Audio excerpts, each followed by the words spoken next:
တက်သမားတို့ဟာဖြစ်ပျက်ခဲ့တဲ့ရာဇဝတ်မှုကျူးလွန်ပုံတွေကိုမီဒီယာအားလုံးရှေ့မှာပြောင်ပြောင်တင်းတင်းတရုပ်ပြခဲ့ပြီးနောင်တရတဲ့အရေးရောင်တောင်မပြပဲဂုံယူဝင့်ကြွားနေခဲ့တယ်လူအုပ်ရဲ့ကြားထဲမှာမိခင်ရဲ့အသက်ခံခဲ့ရတဲ့ပုံစံကိုပြန်လည်မြင်တွေ့နေရတာကြောင့်အမျက်တော်သက်နဲ့ဝမ်းနည်းပူဆွေးမှုများပြည့်နှက်နေတဲ့စစ်မှုထမ်းဟောင်းတို့အားဒီမြင်ကွင်းကအကြီးအကျယ်နာကြီးစေခဲ့ပါတယ်ဒေါသကိုမထိန်နိုင်တော့တဲ့ထိုစစ်မှုထမ်းဟောင်းဟာရဲများရဲ့ဓာစီမှုကိုလျှစ်ရှုလိုက်ပြီးလူသက်သမားကိုကိုယ်တိုင်လက်စားချေရန်အတင်းဝင်ရောက်တိုက်ခိုက်ခဲ့ပါတယ်ဒါပေမဲ့အင်အားမမျှတဲ့ရဲတပ်ဖွဲ့ကသူ့ကိုလျှက်စစ်တပ်နဲ့ဖြင့်ပြစ်ခတ်ထိန်းချုပ်လိုက်တာကြောင့်မြေပြင်ပေါ်ကိုလဲကျသွားခဲ့ပါတယ်ဒါပေမဲ့ရဲများထိန်းချုပ်ခံရတဲ့ကြားကပဲလူသက်သမားကဆက်လက်စိန်ခေါ်လုံဆော်နေတာကြောင့်စစ်မှုထမ်းဟောင်းမှာဒေါသတကြီးစိုက်ကြည့်နေုံကလွဲလို့တခြားမတက်နိုင်ခဲ့ပါဘူးအဲ့ဒီအချိန်မှာပဲလူအုပ်စုအတွင်းကဒီမြင်ကွင်းတစ်ခုလုံးကိုအဆအဆုံးအကဲခတ်ကြည့်ယူနေတဲ့လူတစ်ယောက်ရှိနေခဲ့ပါတယ်သူဟာအပြင်ပန်းပုံစံကြည့်ရင်တော့တာမန်တက်စီကုမ္ပဏီဝန်ထမ်းဟောင်းတစ်ယောက်ပါပဲဒါပေမဲ့တကယ်တမ်းကျတော့သူဟာဥပဒေကိုလက်တလုံးချလုပ်ပြီးလွတ်မြောက်ရတဲ့ရာဇဝတ်သားများကိုပြစ်ဒဏ်ပေးရန်ဖွဲ့စည်းထားတဲ့အမှောင်ကိုအမှောင်ချင်းတက်ဖြတ်သူရှိုးဝက်ဖွဲ့စည်းရဲ့ခေါင်းဆောင်ပဲဖြစ်တယ်ဒီအဖွဲ့အစည်းဟာနိုင်ငံရဲ့လက်ရှိဥပဒေများကိုစိတ်ပြည့်နေကြသူတွေပါဝင်ပြီးဥပဒေကပြစ်ဒဏ်မချနိုင်သူများကိုပြစ်ဒဏ်ပေးခြင်းအပြင်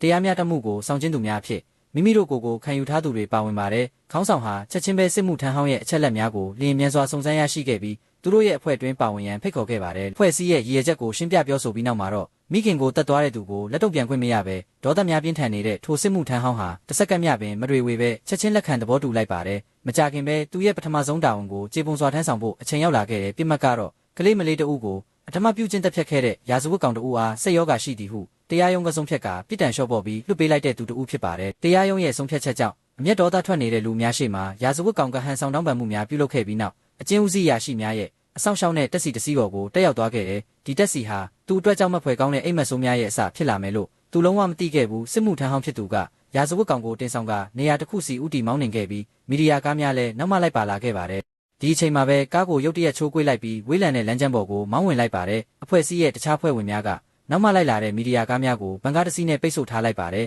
မီဒီယာများထံမှလွတ်မြောက်အောင်ကူညီပေးရလို့ထင်မှတ်နေတဲ့ရာဇဝတ်ကောင်ဟာဝမ်းသာအားရဖြစ်နေခဲ့ပါတယ်ဒါပေမဲ့လမ်းကြောင်းမနေတာကိုတတိပြုမိလိုက်တဲ့ရာဇဝတ်ကောင်ဟာခါဘက်ကိုဖြုတ်လိုက်ပြီးရင်မောင်းကိုတိုက်ခိုက်ဖို့စတင်စူးစမ်းပါတော့တယ်ကားမောင်းသူဟာတိုက်ခိုက်ရေးကျွမ်းကျင်တဲ့စစ်မှုထမ်းဟောင်းတစ်ယောက်ဖြစ်တာကြောင့်လင်းမြန်စွာချက်ချင်းတုတ်ပြန်လိုက်ပြီးရာဇဝတ်ကောင်ရဲ့ခြေထောက်ကိုအိတ်ဆေးအဖြစ်ထိုးသွင်းလိုက်ပါတယ်တက်စီဟာဥမင်လိုင်ကောင်းတဲ့သို့ဝင်ရောက်လာခြင်းနဲ့မှပုံစံတူအခြားတက္ကစီတစ်စီးရှိမှထွက်ပေါ်လာခဲ့တယ်စစ်မှုထမ်းဟောင်းကားကိုအရှိန်တင်ပြီးလမ်းကြောင်းနဲ့ပြောင်းပြန်လှည့်လိုက်ကရာဇဝတ်ကောင်ရဲ့ခီးဆောင်အိတ်နဲ့ခြေချင်းဝတ်တွေကိုအခြားတက်စီပေါ်ကိုလင်းမြန်စွာလွှဲပြောင်းလိုက်ပါတယ်အားလုံးပြီးစီးသွားတဲ့နောက်သတ်မှတ်ထားတဲ့နေရာကိုမောင်းနှင်ကအသင်းဆောင်ဆိုင်နေတဲ့အဖော်တဦးကတက်စီမှစက်တွေများနဲ့အမိုးဆိုင်ပုတ်တွေကိုချက်ချင်းဖယ်ရှားလိုက်ပြီးတက်စီရဲ့နံပါတ်ပြားမှပုဂ္ဂလိကကားနံပါတ်ပြားအဖြစ်ပြောင်းလဲပြီးထွက်သွားခဲ့ပါတယ်သတင်းထောက်များကတိအဖြစ်အပျက်ကိုတတိမထားမိပဲပုံစံတူနောက်တက်စီကားနောက်ကိုသာဆက်လက်လိုက်ပါသွားကြပါတယ်နောက်ဆုံးမှာတော့စစ်မှုထမ်းဟောင်းကရာဇဝတ်ကောင်ကိုမြေအောက်ထောင်တစ်ခုမှာပိတ်လောင်လိုက်ပြီးဥပဒေရဲ့အစီရင်မှလွတ်မြောက်ခဲ့တဲ့ထိုရာဇဝတ်ကောင်ကိုသူ့ရဲ့လုပ်ရက်များနဲ့ညီမျှတဲ့ပြစ်ဒဏ်ပေးဆက်ရမယ့်အချိန်ကိုရောက်လာခဲ့ပြီလို့